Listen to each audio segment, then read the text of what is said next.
Fairview, a small town in Oregon, was a quiet place surrounded by beautiful nature changing with the seasons.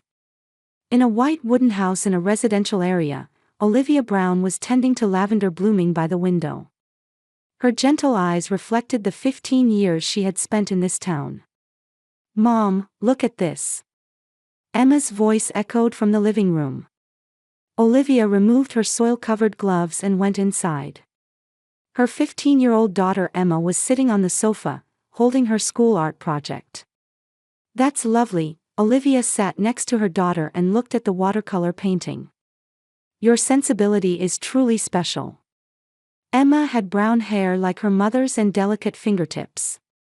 Her strong sensitivity had surprised people around her since she was little. Her paintings conveyed something beyond mere technique. "My teacher suggested I submit it to an exhibition." Emma smiled a little shyly. Just as Olivia was about to say something, they heard the front door open. James's footsteps echoed in the hallway. "I'm home," James said as he entered the living room, loosening his tie. His face showed signs of fatigue. "How was your day?" "Emma has been invited to participate in an exhibition," Olivia said happily. "The school's art show." James glanced at his daughter's painting, but his expression showed no particular emotion. "That's great," he said while putting down his briefcase filled with documents. "I got a call from my father today. We're invited to dinner tomorrow." Olivia's smile stiffened slightly. Her father-in-law Walter Brown and mother-in-law Martha ran Brown Estate, the most successful real estate company in town. Dinner parties at their luxurious home were always tense affairs. "I understand," Olivia answered quietly. "Should I bring anything?" "Martha said she'll prepare everything," James said while taking a beer from the refrigerator. "Also, Dad said he wants to talk about the company." Olivia observed James's expression. She had noticed subtle changes in his attitude recently. His position at Brown Estate must be changing. Since the founder, Walter, had begun talking about retirement, the family dynamics had been slowly shifting. "Are we going to Grandpa and Grandma's house?" Emma asked. There was a hint of anxiety in her voice. "Yes," James answered. "Tomorrow night." That night, as Olivia lay in bed, she thought about tomorrow's dinner party. Her relationship with James's parents, especially Martha, had never been easy. Martha always dismissed Olivia's job as a librarian as just a hobby.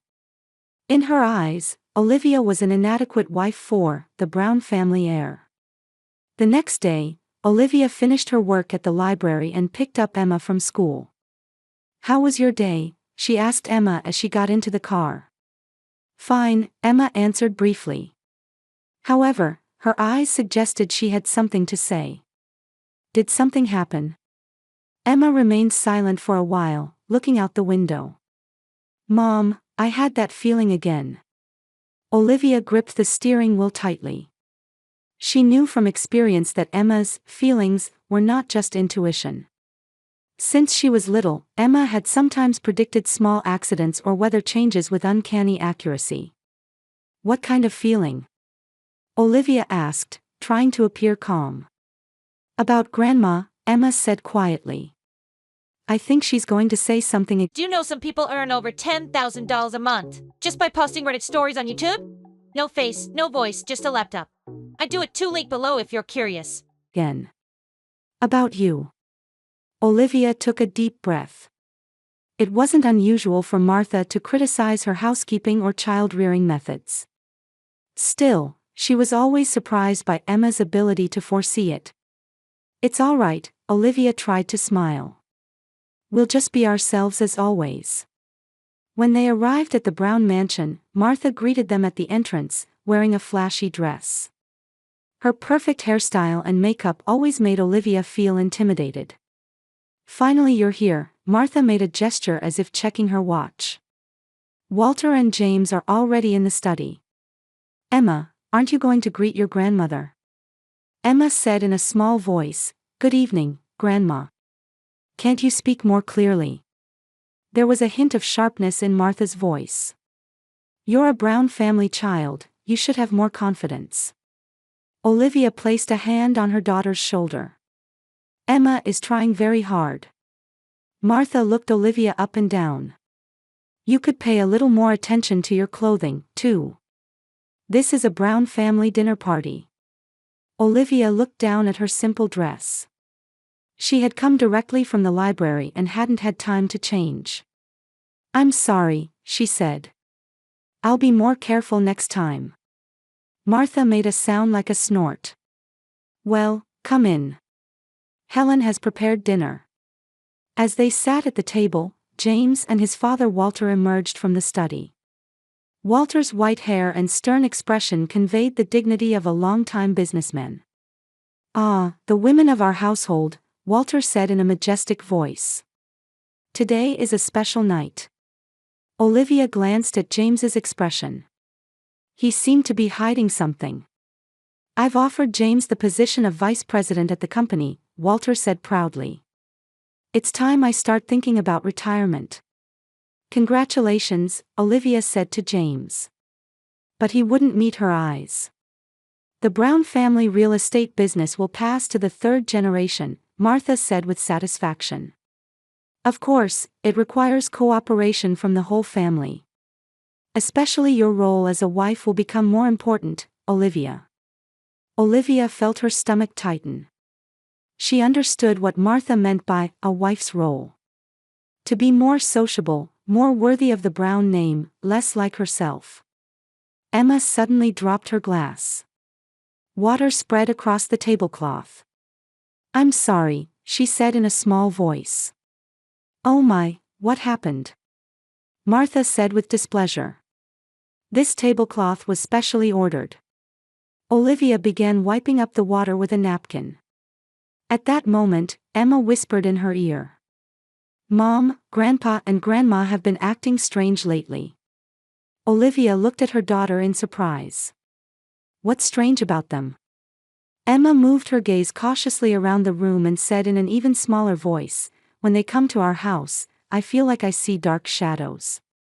Especially around Grandma. Olivia was perplexed by her daughter's words but brushed it off with, the adult world is complicated. However, anxiety began to grow inside her. Emma's feelings had never been wrong before. Over the next 3 weeks, subtle changes occurred in Olivia's daily life. When she returned from the library, James's smile that once greeted her was gone, replaced by late nights at the office. Even when he came home, they barely exchanged words, and Olivia found herself staring at her husband's back as he immersed himself in paperwork at the living room desk, feeling that something was breaking. James, dinner's ready.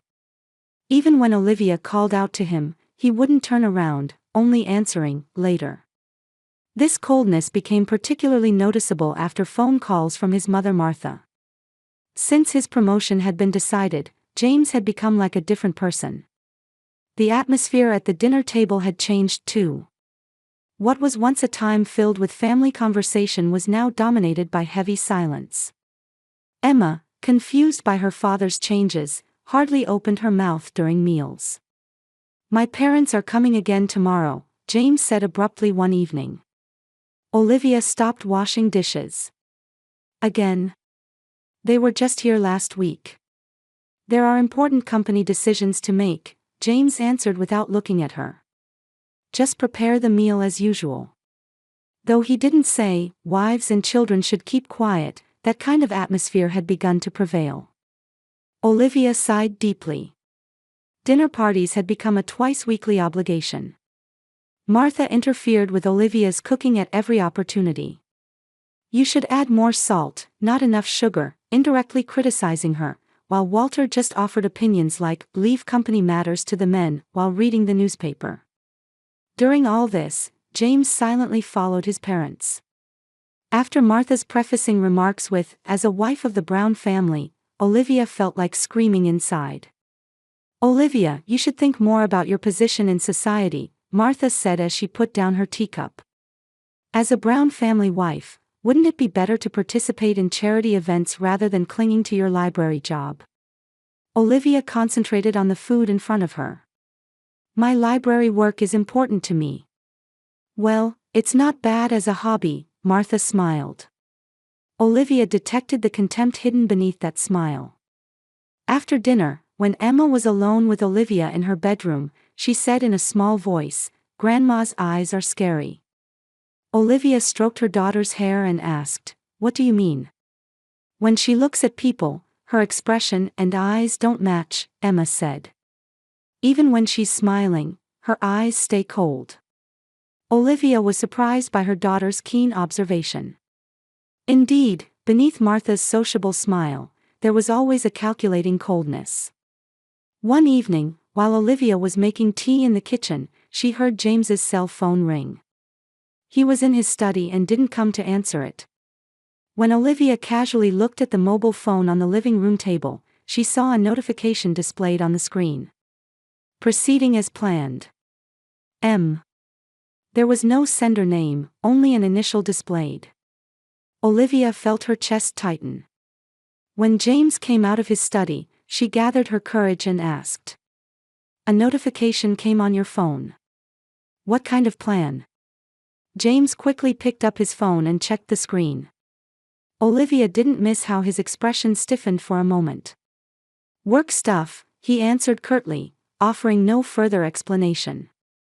The next day, while Olivia was working at the library, an unexpected visitor arrived. Martha Brown appeared in a sophisticated suit.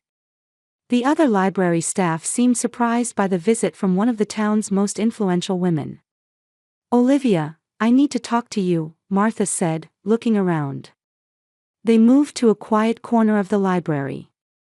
Olivia couldn't hide her tension. "We're going to the lakeside cottage as a family," Martha suddenly announced. "James made the reservation for next weekend." Olivia frowned. "Lakeside cottage? He didn't mention anything about that."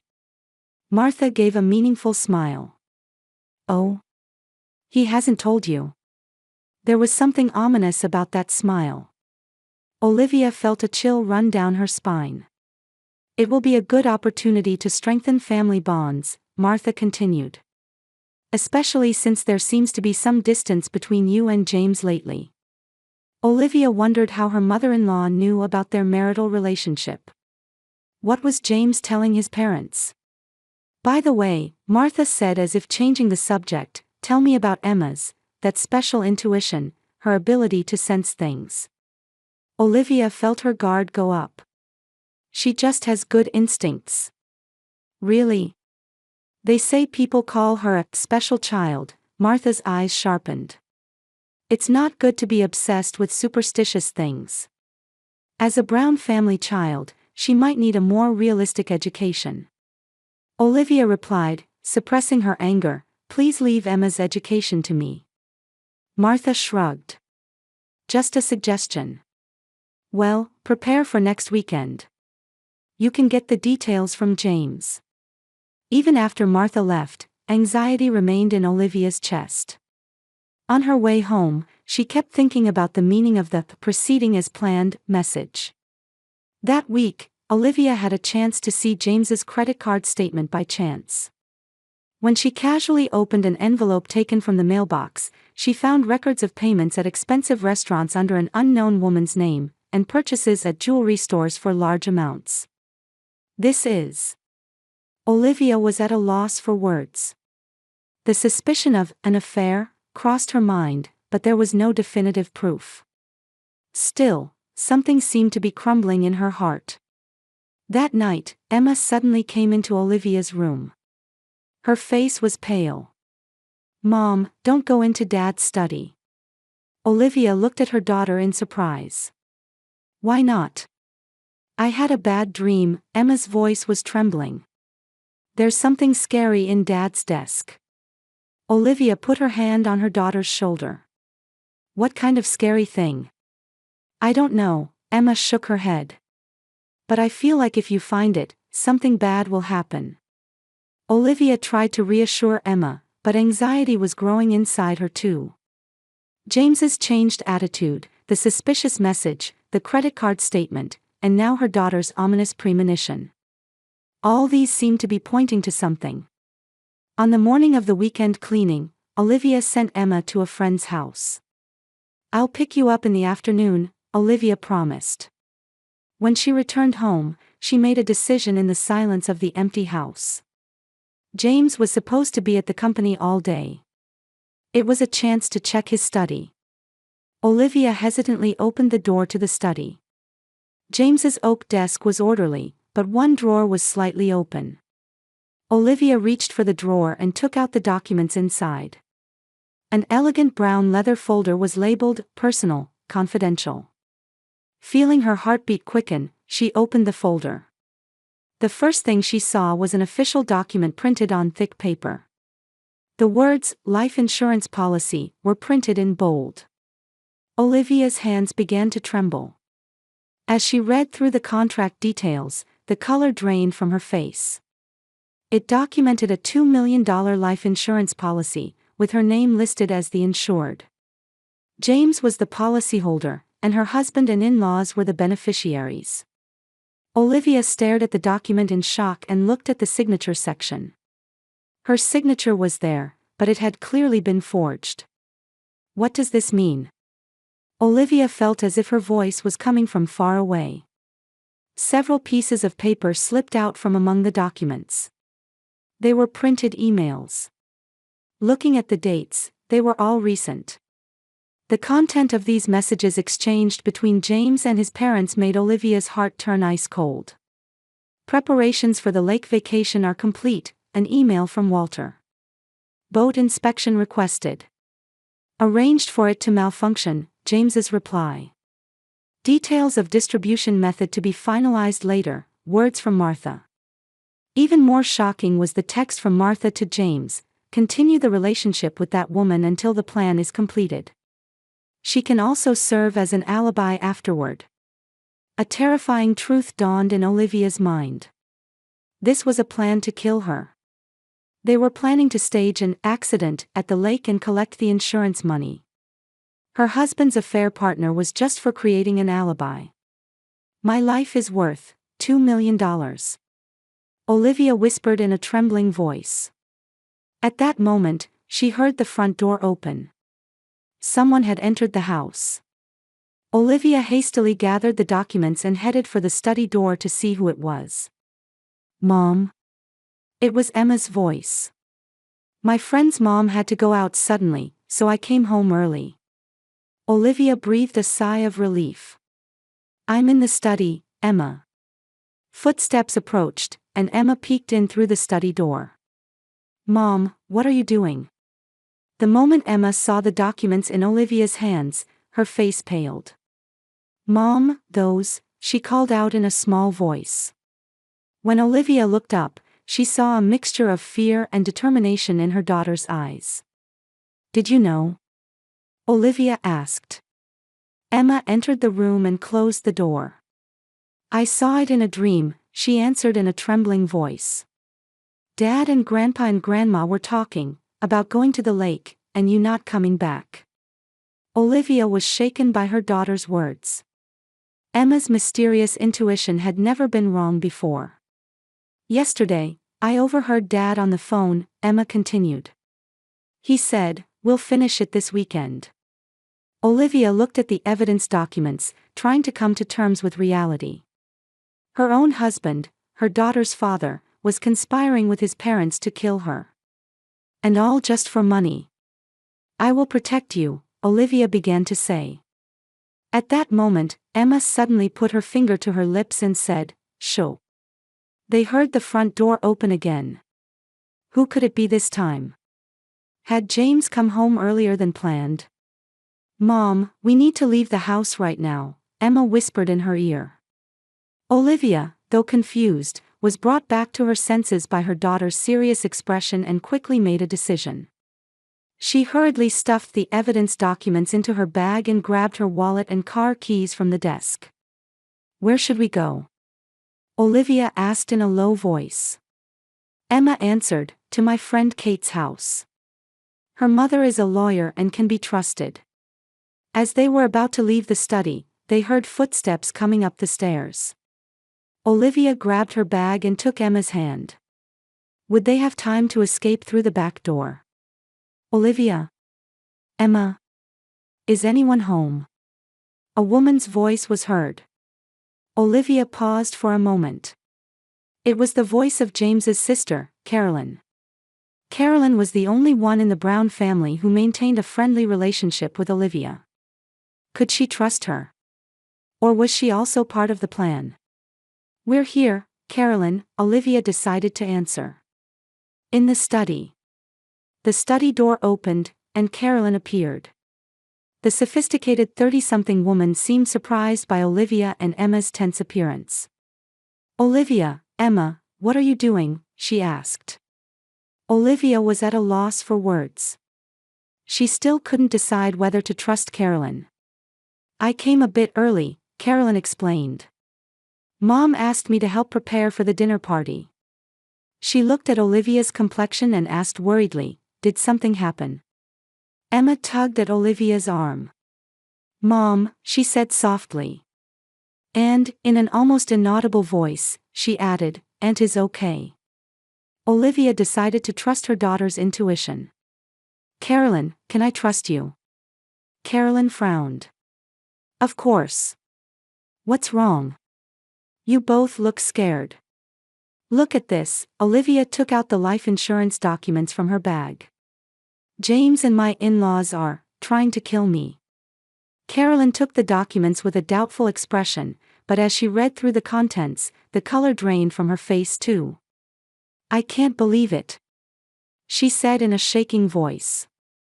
"James and Mom and Dad." Olivia also showed her the printed emails. Carolyn's face grew paler. "They're planning to take you to the lake cottage tomorrow," Carolyn began to say, then suddenly shut her mouth. "How do you know that?" Olivia asked. Carolyn took a deep breath. "Last week, I overheard them at Mom's house. They were talking about the weekend at the lakeside cottage. About the boat malfunctioning too, but I couldn't believe, it seemed impossible." Tears welled up in her eyes. "I'm sorry, Olivia. I should have realized sooner." "What should we do now?" Olivia asked. Her mind was in chaos. Should they go to the police? But in this town, the Brown family's influence was enormous. "Let's all escape in my car," Carolyn decided surprisingly quickly. "We don't have time. James could return at any moment." The three of them hurried out the back door. Carolyn's car was parked around the corner. Olivia and Emma slid into the back seat, and Carolyn sat in the driver's seat. "I'll contact my lawyer friend," Carolyn said as she started the engine. "With evidence like this, we can go to the police." Just as she was about to drive off, a familiar car turned onto the street. It was James's black sedan. "It's Dad!" Emma cried out. Olivia's heart raced. James's car stopped next to them, and the window rolled down. Her husband's face appeared, looking at the three of them in confusion. After a moment's hesitation, Carolyn lowered her window slightly. James's face showed a mixture of confusion and anger. "Carolyn, why are you here?" he asked his sister in confusion. "And where are you going?" "Mom asked me to help prepare for the dinner party," Carolyn answered calmly. "I'm taking Olivia and Emma shopping." Olivia sat rigidly in the back seat. Her hands tightly gripped the bag containing the evidence documents. Emma clung to her mother's arm, trembling with fear. "What about your business trip?" Olivia found the courage to ask. "Was it cancelled?" James showed a momentary look of confusion at his wife's question. "Oh, there was a sudden change. I went to confirm the reservation at the lakeside cottage." The moment those words were spoken, the air in the car froze. Tension ran between Olivia, Emma, and Carolyn. James's words matched perfectly with the evidence they had found. Carolyn took a deep breath and her expression became one of determination. "James, we're on our way to the police." The color drained from James's face. "What are you talking about?" Olivia took out the documents from her bag and showed them through the window. "I want you to explain this," she said in a trembling voice. When James's eyes fell on the documents, his expression changed. It was a mixture of momentary confusion and fear, and then a cold calculativeness. "You went through my study?" His voice rose. His eyes held a hatred that Olivia had never seen before. "You were planning to kill me with your parents," Olivia said in a shaking voice. "Staging an accident at the lake." "What are you saying?" James denied. But there was an unnatural ring to his voice. "Those are just insurance documents. I'm not doing anything wrong." Carolyn interrupted. "I heard it too, James. Dad and Mom talking with you. About the boat accident at the lake." James's face went pale. He stared at his sister. Were you involved too?" "No," Carolyn said firmly. "I just overheard it by chance. I couldn't believe it, so I didn't say anything. But now, seeing the evidence." Cornered, James fell silent. He was clearly calculating something in his head. Suddenly, his expression changed. "All right, let's talk," he returned to a calm voice. "There seems to be a misunderstanding. Get out of the car and let's go inside. We can discuss this calmly." "No," Carolyn checked the car locks. "It's too late, James." Emma suddenly leaned forward. "Dad, stop lying," there was a strange strength in her voice. "I know everything. I saw it in my dreams, and I heard your phone call. We'll finish it this weekend." James stared at his daughter, his face turning pale. Emma's words seemed to have shocked him. At that moment, they heard sirens in the distance. James heard them too and looked around in panic. "Carolyn, what did you do?" He looked at his sister resentfully. "I called the police before you arrived," Carolyn said firmly. "I couldn't let our family name be tarnished any further." They could see a police car entering the street. James showed an expression as if making a decision for a moment, then suddenly started running. However, he was quickly apprehended by officers getting out of the police car. "James Brown," one officer approached him. "We're arresting you on suspicion of attempted murder." From inside the car, Olivia watched as her former husband was handcuffed and taken to the police car. Her heart was filled with a mixture of sadness and relief. "It's going to be okay." Carolyn turned around from the driver's seat and took Olivia's hand. "You're safe now." During the interrogation at the police station, the whole truth came to light. James had planned to kill Olivia and obtain the life insurance money to be with his mistress, Melissa, conspiring with his parents. Walter and Martha were also arrested and charged with conspiracy. Her in-laws had always thought Olivia was not worthy of their family status and had silently approved their son's affair. Even more surprisingly, Walter's company was in financial trouble, and they had been planning to save the company with Olivia's insurance money. It was truly a terrifying plan, Detective Lisa Morrison told Olivia. They had perfectly planned that accident at the lake. They arranged for the boat to malfunction when you were on board, in a place where no one could help. Olivia shuddered. "I can't believe it, that such things happen in reality." "Without evidence, no one would have believed it," Detective Morrison said. "The Brown family is influential in this town." After the interrogation, Carolyn invited Olivia and Emma to stay at her apartment. "Stay here for a while," she suggested. "Until things settle down." 3 months later, James and the Brown couple were found guilty at trial. Carolyn's testimony was decisive. She was conflicted between guilt for betraying her family and pride in doing the right thing. "Why did you help us?" Olivia asked Carolyn one day. The two were on the balcony of Carolyn's apartment, overlooking the Oregon landscape at dusk. Carolyn was silent for a while. "Having endured family pressure all my life, I understood your suffering," she answered quietly. "And you and Emma were family in the true sense." Olivia took her hand. Thank you. Without you. Don't think about it, Carolyn smiled. Let's think about the future. With Carolyn's help, Olivia and Emma decided to start a new life in a new town. The small apartment in Portland wasn't as spacious as their house in Fairview, but it was a place of new beginnings for them. Olivia found a job at a local library, and Emma started attending a new school. Surprisingly, Emma's intuition became even sharper in the new environment. But now, Olivia accepted it as a special gift rather than fearing it.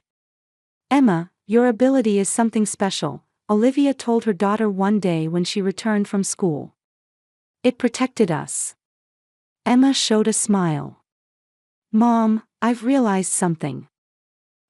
This power to sense things is strongest when I'm with you. Maybe it's like a bond between us. Olivia pondered those words deeply. The special connection between mother and daughter. Perhaps it was an invisible power born not just from blood ties, but from love and trust. True family isn't about blood ties, but about relationships where we protect and trust each other, Olivia told her daughter. Meanwhile, James and his parents were spending their days in prison. His mistress Melissa disappeared as soon as the case came to light. The wealth and power they had pursued ultimately left them with nothing. Carolyn began visiting Olivia and Emma once a month. The three of them gradually deepened their bonds as a new family. Olivia was sometimes overwhelmed by bitter memories of the past, but the presence of Emma and Carolyn healed her heart. What will you do now? Carolyn asked Olivia one day. Olivia answered, gazing out the window, I'll move forward one step at a time. And, someday I might be able to trust someone again. Carolyn placed a hand on her shoulder. Until that time comes, we'll be here for you. A year later, Olivia was holding a reading session for children at a new library in Portland. Her storytelling had a warmth that made her popular with many children. Her voice, having overcome a dark period in life, held both strength and gentleness. When the reading session ended, Olivia stood by the window, looking at the cherry blossoms outside. A new season, a new beginning. Her heart was gradually being released from past fears. That was a lovely reading session. Turning around, she saw Carolyn standing with a smile. She was visiting Portland for her monthly visit. Thank you, Olivia smiled back. Where's Emma? At the art club. I heard her painting won a prize in the regional contest. Olivia nodded proudly. Yes. Her talent is finally beginning to be recognized. The two headed to a cafe and sat on the terrace in the spring sunshine. I heard from the lawyer this morning, Carolyn said quietly. James's request for a reduced sentence was rejected. Olivia took a deep breath. I see. There was no anger or sadness in her voice. Just the strength to accept. Same for our parents, Carolyn added. There was a complex emotion in her eyes. They didn't admit their guilt. Olivia took Carolyn's hand. You're different from them. You did the right thing. Tears welled up in Carolyn's eyes. Sometimes I feel like I betrayed my family. But then I remember, they were the ones who betrayed the meaning of family. After a moment of silence, Carolyn changed the conversation. Any new discoveries about Emma's abilities? Olivia smiled. Her intuition is still sharp. But now, we understand it's not something to fear, but something to cherish. While they were talking, Emma came into the cafe with her art club friends. Now 16, she had grown into a bright, confident young woman. Mom! Aunt! Emma rushed over to them. Look, the pamphlet for today's exhibition. My painting is on the cover. Olivia and Carolyn looked at the pamphlet and exclaimed in admiration. Emma's painting depicted a woman and a girl moving from darkness towards light. Simple, yet carrying a strong message. Your talent is genuine, Carolyn said sincerely. Emma smiled, a little embarrassed but proud. I'll get even better. Someday, I want to make our story into a picture book. Olivia was surprised by her daughter's determination. Our story? Yes, Emma said with a serious expression. A story about how courage and trust can overcome bad things. I want to share that with other children. Olivia felt a warmth in her chest. Her daughter was trying to transform a fearful experience into a power to encourage others. That night, Olivia was looking up at the starry sky from her apartment balcony. The fear and despair of the past now seemed like distant memories. Her smartphone rang, and a message arrived. It was from the local education board. We are pleased to inform you of your appointment as head librarian. Olivia smiled at the starry sky. When she thought everything was lost, a new door had opened. She felt a sense of completion within herself. Mom, Emma came out from the room and stood beside her. Did something good happen? Yes, Olivia embraced her daughter. Our new chapter is about to begin. Mother and daughter stood embracing, looking up at the spring night sky. Their story was not an ending, but a new beginning. The two had learned firsthand that the true bond of family has the strength to withstand any storm.